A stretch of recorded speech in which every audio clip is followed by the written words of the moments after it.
Yo, what's good mga ka-Immoral? So, nandito tayo ngayon ulit sa Muñoz. Nasa kita nyo sa likod ko, yung DM Fashion Clothing yan. Dito yan, along Muñoz.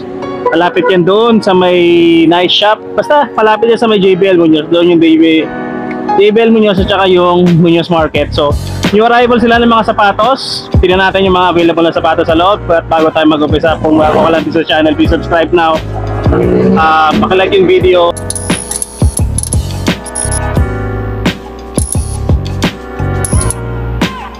Ito mga ka-Immoral, size 9 to, OG na Ultra Boost. Solar Red yata yung tawag nila dito sa colorway na to. Pumupas na nga lang yung sa likod. 880 pesos lang to, 4-foot drugs, medyo malala na. Hindi maganda to yung traction nito itong sapatos na to nung una, kaya nila pinalitan niya ng Continental rubber.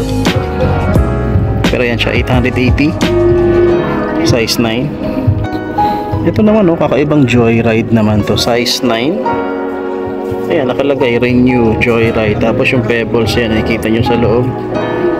Ayan siya. Tapos medyo translucent o see-through, no? Yung materials dito sa gilid. Wala nga siyang shoelace. 880 pesos. May insole naman. So, okay naman to. Ito, parang Nike Blazer to. Size, ano to? Size 8.5 naman to. Tapos parang ayan, crystal or gem yung swoosh nya. Naninilaw na nga lang yung parts dito sa likod. Yan po yung kanyang branding sa likod din. And ang presyo po nito 780 pesos lang po. Baka po naghahanap kayo ng hiking sneakers. Ito Korean brand, US7 Freaks. Gone Freaks ba yan sa Hunter x Hunter? Cordura fabric. So yun nga siya. Ayan. Yan yung Cordura fabric. 980 pesos. Ito. Yan. Pang hiking. Patos. Ito naman running sneaker talaga sa Saucony. Yan, branding niya sa Saucony. Pero madumi na nga lang. Pinantakbo na yata talaga to. 980 pesos. Size niya, size 7. US men's. Nahulog na pala. Taga-ayusin natin. Yan. Yan, Saucony Triumph ISO. Ito mga ka-Immoral, size 9. 9 ba? 9.5 na cocaine whites ng Easy 350. Kaso naninilaw na nga lang yung kanyang outsole, no? 1,200 naman to. Ito pulang Gazelle naman ng Adidas. Iba-iba rin yung itsura ng Gazelle Ito yung likod nito, iba. Meron siyang parang sa Onitsuka Tiger yung ganito. Minsan wala niyan. Iba rin yung dila nito. Size naman ito, size 11. Adidas Gazelle. Ito yata yung unang model talaga ng Gazelle. 1,200 pesos. Red suede. Wala naman damage. Ito ka-Immoral, Air Jordan, size 10 naman. May insole pa naman siya. Hindi ko lang alam kung kaninong kung may ano ba to, signature sneaker ba to ng kung sino mang player. Ito wala Max 200 Air daw, 1,500. Adidas NMD NASA. Malaki ito. Size nito sabi na size 10.5. Yan. Hindi ko lang nakasulat dyan, pero ayan, tingnan nyo na lang. Ganda rin to, neoprene material dito sa may gitna, and then mesh na dito sa may gilid. Nalo naman 1,200 lang. Ito Nike Athletic Club, Nike sneaker. Hindi ko alam kung anong nire-represent yung WT-2 na yan. Ayan, meron siyang patch dito sa likod, size 10 naman to. Ayan, kung pasado sa inyo to, 1,200 lang. 4-foot drugs na nga lang siya. Ito Ito mga kay-moral, oh. Converse to. Totoong Converse to. Nakita nyo sa likod. Ayan, ang Converse All-Star. Chuck Taylor. 6.5.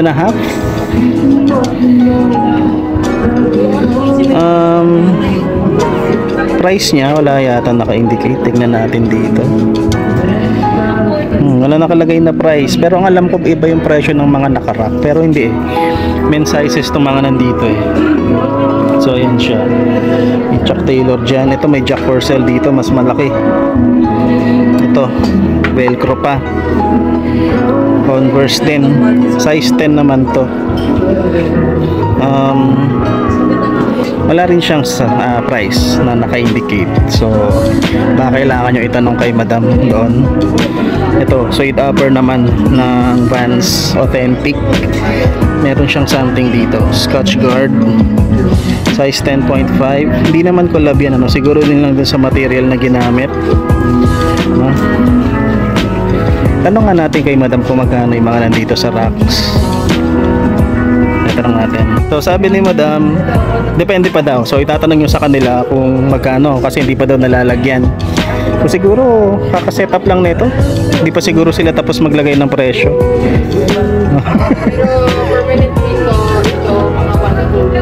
Mga Converse, okay. Okay, sige. Thank you po. So yun, kung di nyo narinig, ito mga ganito daw, taga 1,200 dyan, malamang, no? More or less, no? Yung mga Converse na ganyan, baka daw mga 1,200 dyan. So itong mga nakikita nyo dito sa baba, posibleng 1,200 dyan. Tuloy natin ito, baka ibang Converse din to. Tingnan nyo, para siyang kilted yung kanyang upper material. Tapos merong suede ano dito sa likod. Size 7.5, sir. Shoutout po.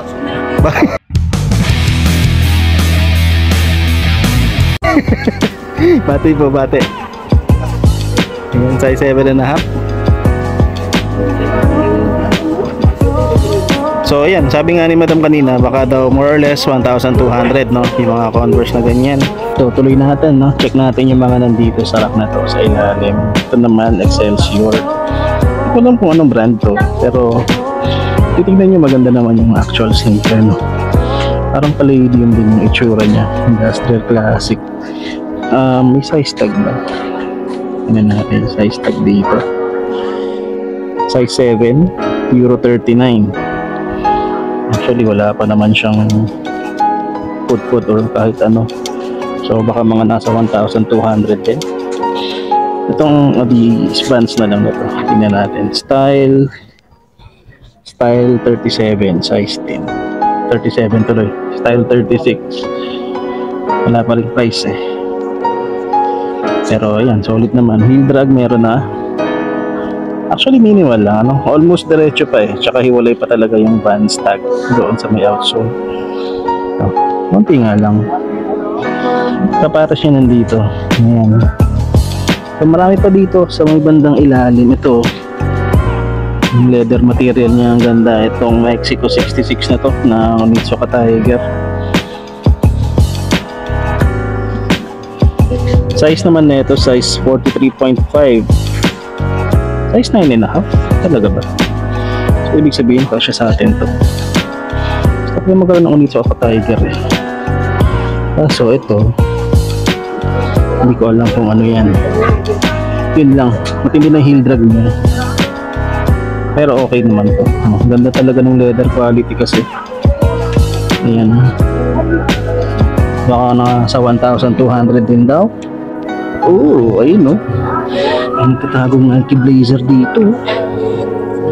Ayun, kaso butak-butak na yung kanyang switch. Sayang. Ganito yung nahanap natin. Pero balik na natin yan dyan. Isa pa dito. Ito. Hindi. Nag-K-Court Vision niya tayo. May isa pang Onitsuka Tiger doon. Payu. Ito mga Converse. Ito 9.5. Meron dito. Ito, hindi pala ito Converse. Shoe pen daw. Shoe pen. Vans skate high dito kasi may konting separation tsaka damage na. Yan, marami pa. Check natin dito, no? Balik tayo dito sa may pader. Ito, kaya ko pa nakikita itong Easy 300 na to. 380 pala, sorry. 980 pesos lang. Size tag niya hindi ko na makita, siguro mga nasa size 9, 8.5 ganun. Umalis na tayo dyan, lumagpas na tayo eh. Ito, meron parang Mickey Mouse Walt Disney sneaker dito. Ito yata ang Walt Disney to, pero Pranay Adidas Superstar shell toe. Size naman ito, size 9.5, 1,200. Puma, ito Sequent Air Max, size nito size 9 naman, 1,500. Ito nakita natin to kanina. Ito New Balance ulit kan yung Classic 574. Lagi malalim itong size tag nito pag Classic eh.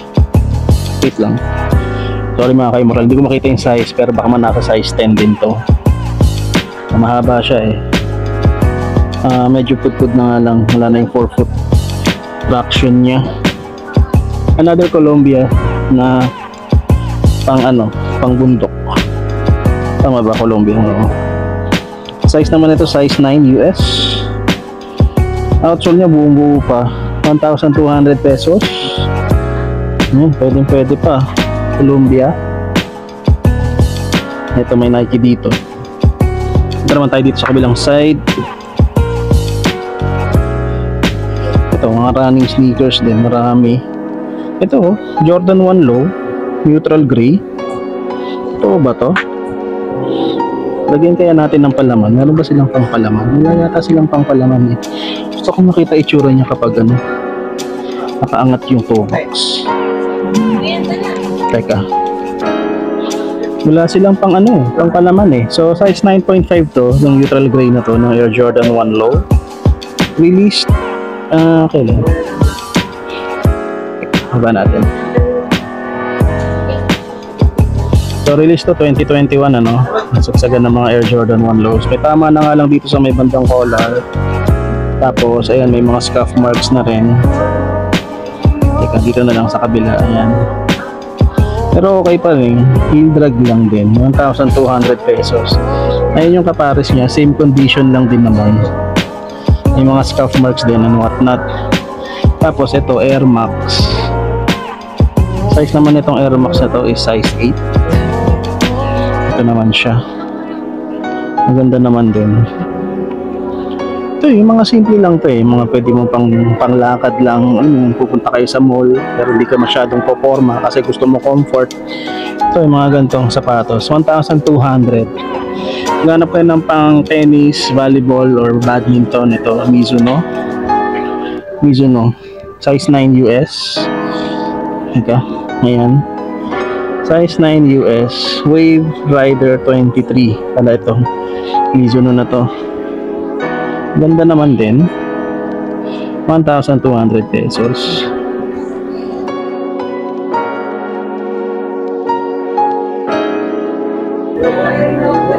Ito North Face naman, sneaker. Bira ka rin makakita ng North Face na sapatos, no? Pero ito medyo malala na rin din pala yung heel drag niya, 980 pesos lang to. Size naman nito, size 9.5. Okay sana, kaso medyo bugbog, no? Ito may maliit na size dito, Air Max 90. Have a Nike Day, no? Pag nga, tatabi na lang tayo dito kasi baka dumami ulit yung tao. Sa akin naman wala naman tao ngayon, pero yan, size 8. Naman siya na nga lang dito sa may toe box. Maganda sana to, okay sana. So yung 880 pesos lang. Ito naman size 9.5 Nike Free RN. So, yun. Ito yung talagang mag-shape no? Doon sa korte ng paa mo. Kasi tingnan mo, pag wala nakalagay, lumulundo siya, kuluntoy siya, ganyan. Kung meron pang reflective dito sa likod, Nike Free dito. At yan yung outsole niya, 1,200 pesos. Kapag may naghahanap ng Kobe sa inyo, ito size 8.5 na Kobe. Ano yan? Kobe mentality ba yan? Hindi ko siya kabisado. 1,200 yung presyo niya. Actually, bago-bago pa to. Steel drag wala, 4 foot wala din. So, ayan, pakita ko yung detalye. Kompleto pa naman, insole nandyan pa, collar tsaka sack liner, walang damage. Ang ganda pa, 1,200 lang oh. Kobe dito, Kobe 10 low naman. Ayan oh, boom oh. Kaso ito lang, may issue na siya dito, yung midsole niya, nag-rumble. Ayoko nang galawin. Mabakbak lalo. Size 11 naman, yun lang yung nakita kong issue. Tsaka to yun talaga, outsole niya, ayan oh. Panalo sana to. Kalimutan ko yung tawag sa colorway na to, something about Venom something, ganun. So ayan siya, Kobe 10. Ito naman, size 7.5 na Air Max 97 undefeated collab. Kita nyo yung logo na undefeated dito. Then undefeated wording all around the sneaker, no? Ganda. Kaso naninilaw na nga lang din. Tsaka okay naman yung air bubble niya. 1,200 pesos. Ito naman, Nike Element React 35 Element React 89. Size 10.5 naman to. Ito maganda tong sneaker na to kapag bago. Pero kapag nag-age na siya, hindi maganda yung nagiging aging niya. Katulad ng mga Yeezy na may puting midsole or outsole. Tinampo, dapat yan clear yan eh. Or dapat bluish tint yung mga yan eh. Kaso hindi na.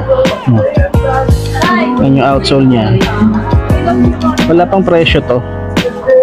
Baka nasa kabila, baka may sticker na din siya. Ito, 980 pesos lang. Sayang, size 10.5. Kasi kung ako, bibiling ko pa din to kahit di maganda yung pagkaka-age niya. Ito naman, Adidas Ultra Boost 210, 2020 yata, 2021. Size 9.5. Yun lang. Ang black metallic, Ultra Boost branding sa likod. Yan naman yung outsole eh. 1,200 pesos. Wala itim pa. Ayos pa to. Okay pa to. Hindi ko nga lang gusto tong caging na ginawa nila dito. Kasi may something dito. Parang braille o ano naman. Ito, running sneaker pa ulit. Size 9.5 din. Right strike sa Adidas sneaker to. Hindi ko alam kung yun yung pangalan ng sapatos eh. Hindi kasi nakalagay sa insole niya. So yan, ganda rin ito. Yung branding niya nandito sa gilid, 3 stripes talaga. Light strike din lang. Ayan, likod niya. Buo pa. Presyo wala nakalagay dito. Tingnan natin yung kapares. Ayan, actually wala pa siyang price. So itanong nyo na lang dito kay na madam kung magkano siya. May katabi siyang Skechers dito na may tags pa. Ayan. Parang bago pa yata ito. May sticker pa. Bago pa nga. Size 7.5 US. Hindi pa gamit to kasi may tag pa. Ayan. Dami pa pala dito eh. Dapat pala hinisilip din natin dito. So unahin na natin tong Nike Cortez na Forest Gump na nandito. Size 8. Ayan no. Yung pinantakbo ni Forest Gump no. Buong US yata tinakbo niya. Ilang taon. Price wala pa. So ito din wala pa. So ito yung kapares niya. Nylon parts na may mga suede overlay. Ayan. Ayan. Nike Cortez. Ito mga kaimoralo. Kakaibang sneaker ng Adidas to. Ngayon ako nakita ng ganito. Mukha siyang Oswego. Pero parang hindi siya Oswego. Pero search natin to later. Pag in-edit na natin yung video. Ang size naman na ito, yun pala. Yung palang kailangan kong tignan. Size 8.5 ito. Size 8.5 yan. So ito may magandang leaning dito. Mukha siyang Under Armour dati. Size 8 US naman, bagong bago pa. As in 1,500 pesos. Bago nga kasi may tag pa oh. Bago to. 1,500. bagong lining, size 8. Saan ka pa? Ito mga ka-immoral, Vans skate tayo na NASA, JPL NASA Voyager 182. Tapos may mga velcro patches siya nakasama. Ganda rin yung leather material. Size 7.5 men's, 8, 9, size 9 wheels for the benefit of all Vans skate high. Presyo niya is 1,500 pesos. Sa baba is itong Nike Pegasus naman, 38, size 8 naman ito, 980 pesos lang. Wala naman masyadong drugs. Hindi ko alam kung ito yung na-ban na gamitin sa Olympics. Basta merong Nike sneaker na hindi pwedeng gamitin kasi nga madaya daw. Ito, New Balance. Anong type ng New Balance to? 720. Astig na, parang 327 din siya. Para din siyang Kamanda ng Adidas dito sa part na to. 1,500 lang, oh. Bagong-bago rin to. Oh. Bago to. Gaan pala na ito. Kung titignan mo, para siyang mabigat. Jordan sneaker meron dito. Size 9. Size 9. 880. Tama ba? Oh. Mura lang para sa Jordan na to. Pintahan nyo na lang itong toe box. Maitim. Ayun. Yun lang naman issue. May mga scuff marks dyan sa may toe box. Adidas, malaki, 1,200. Tapos, ito, ISPA Air Max 270. Kulit ng itsura niya. Hindi ko titignan yung size. Pero mga nasa size 9 to 10 ito. Tapos meron pa mga sneakers dyan sa taas. Masyado na mataas yan, hindi ko naabot. Ito lang abot ko dito. Superfly Air Jordan. Size 9.5 naman to. Yung panalo naman din, 1,200. Air Force 1 na mid. Ito, Feiyu ba to? Feiyu Warrior. Ang Feiyu, ito yung mga ginagamit sa pang wushu tsaka sa mga kung fu stamping stunts. Air Force 1 meron dito. Size 10 naman siya. Yung swoosh niya is gawa sa canvas tsaka yung sa likod merong nakasulat Indigo. Scientific name Indigo, Indigo Terra, usually for STEM, habitat India, Korea and beyond. Tapos yung harap niya is bulaklak. Ayan o. So yun yung Air Force 1 na yan. Presyo naman nito wala akong nakita. Heel drag na nga lang din naman ang condition niya. 1,500 mga sir para dito sa Air Force 1 na yan. So mga ilan na lang yung titingnan natin, hindi ko na rin lalahatin yan. So kapag may nakikita na kayo dito na gusto ninyo, tapos hindi ko na ipakita sa mga susunod na footage, then might as well punta na kayo dito sa may BM Fashion Clothing to sa may kahabaan ng Roosevelt Avenue. So ilan na lang din yung papakita natin dyan. So pero marami pa maganda. Merong Yeezy Beluga dito, size 10 to. Actually natitempt akong bilhin to ito lang. Kasi yung shape niya kasi dito sa likod, hindi ko alam kung okay ba yun. Tsaka ito, pero pantay naman yung outsole niya, 1,500 nga lang to. Kaya ako nagdadalawang isip. Kasi 1.5 siya. Heel drag na rin kitang-kita na Pero okay naman yung patterns and all para sa akin. Hindi ko sinasabing legit to, pero pasado siya sa quality check ko. So ayun. Pero ito parang hindi, parang mali ito So parang mali nga yata siya. Hindi ako sure Alam ko kasi iba ang pattern ng Beluga sa Zebra tsaka sa Beluga 2.0. So ayun, 1.5 yan, size 10. Ito mga ka-immoral, malaki. Kyrie Kyrie 3. Kyrie 3, size 12. Size 12. Pero kung titignan ninyo, buo pa to, as in, parang ito lang sa likod. Tapos, ayun o, tignan nyo yung swelas niya, buong buo pa. Wala kahit anong drags. Ayun o, buo o. 1.5, size 12. Kyrie. Ito, New Balance 1600. Size nito, size 9.5. May mga ano lang to, mga paint cracking lang dito sa midsole. Pero ayan, overall, panalo naman, no? Ganda naman siya. 1,200 pesos. Sa inyo, marami rin naghahanap ng Salomon o sneaker. So ito, hindi ko alam kung saan yung ginagamit. Size 9 UK, 9.5 US daw. Salomon Lab. Kasi ito, pudpud na eh. Pudpud na siya. Presyo niya 1,200. Ayan, may mga drags na talaga siya. May tas-tas pa dito, sira dito. So kayo na bahala kung gusto nyo kunin yan. Meron pang yung one dito ng Adidas naman, yung ones. Size naman nito, size 7.5. Baka makapiright ako nito kasi ano yung music, English. So ayan siya, 1,200. Dito sa taas, ayan, may Cordura fabric pa dito na 997H na New Balance din. Tingnan ko lang yung size.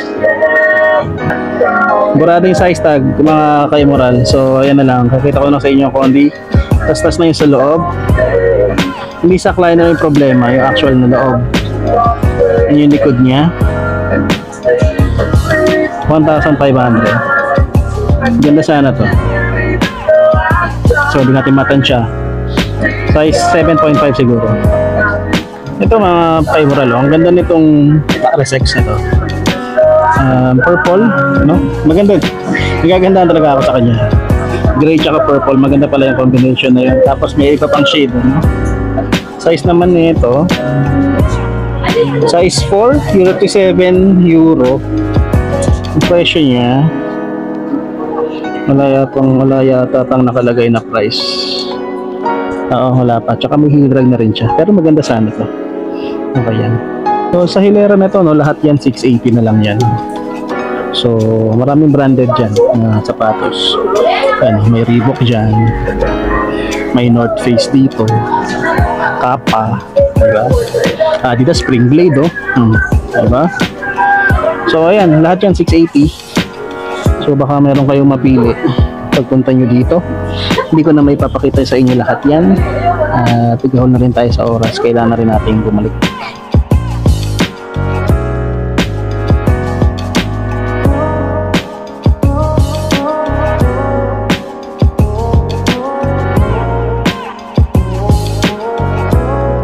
Mga sir, oh. Kakagis, oh. Way of Wade. Hindi ko alam kung legit to, pero hindi. Disappointing fashion size. Trip, akala ko legit na lining Way of Wade na. Ano nakalagay dito? Walang. Ganda sana, no? Oh, akala ko ano na eh, 980. Anong size? Size 10. Ganda eh. Ganda nito actually. Ito mga kay-moral, size 10, Ultra Boost High, no? Tapos yan, terrain yung ano niya, yung outsole. Tapos ito, ang ganda, cool gray. Yung kulay pogi naman, ano? Pogi naman. Presyo niya 1,200 lang, oh. Size 10, Ultra Boost. Ito, size 10.5 na Adidas Ultra Boost Core Black. Pwede naman to, no? Maganda rin naman. Ito lang, may mga scuff marks lang dito sa may cage niya, sa may stripes. Pero heel drag, ayan, 1,200 nga. Buo pa to, maganda pa. Iba kasi natatanggal na yun dito. Ito, kumakalat na ang Hoka sa Hokay kasi binipeke na rin to actually. Marami na ako nakitang fake nito. Size 7.5 US, 39.5 euro. Ganda, sunset color. Ayan, 780 pesos lang. Ito hindi ko alam pala ito. Yankees MLB 1.5. May Air Max XC dito. Pinagpalit yung pwesto. Teka. Ayan. Ayan. Hindi maayos na. Air Max XC na size 8.5. No, maganda rin naman to. Ito bagong-bago pa rin yung itsura niya. Hindi ko sinasabing bago pero yung itsura niya. Kasi yung ano, puti pa yung midsole, may mga konting creasing lang. 1,200 pesos. Ito yung Puma na to, ang cute oh. Tingnan nyo, parang pambata yung datingan dito. Open here. So parang candy, ganun. Size 8.5 US. 7.5 UK, 41 euro. So 8.5 na panlalaki. Kasya to, 980 pesos. Ayan. Puma sa loob nakalagay, may sticker pa. Ano po yung outsole. Ayan ito. May sole separation na nga lang siya dito. Pero yan, Jordan 12 Gamma Blue. Yan siya. Patingnan nyo na lang yung kondisyon. Iangat natin itong tag na to para makita natin. Ayan. Tapos yan. Carbon, ayan. Okay pa naman siya. Presyo pala, 1,200. So, end na natin yung vlog, no? And, yun, marami pa nga sapatos dito. Kaka-new arrival lang yata nila today or kahapon. Kaya yung mga presyo ng sapatos nila is hindi pa kompleto. So, yun nga, kakasabi lang kanina, kung meron kayong nakita sapatos na hindi ko na isama sa feature, then puntahan nyo lang sila dito sa Okay Okay. Ito yung DM Fashion Clothing, yung dating Inoya na malaking shop. Ayan, no? Madalas yung makita yung dati sa mga vlog ng ibang Okay vlog na dito. So, alam nyo na yan. Basta, yung map, Gmaps link nasa description box lang. So, maraming salamat sa panonood. This is your boy Ace checking out. Peace and love everybody. Salutes.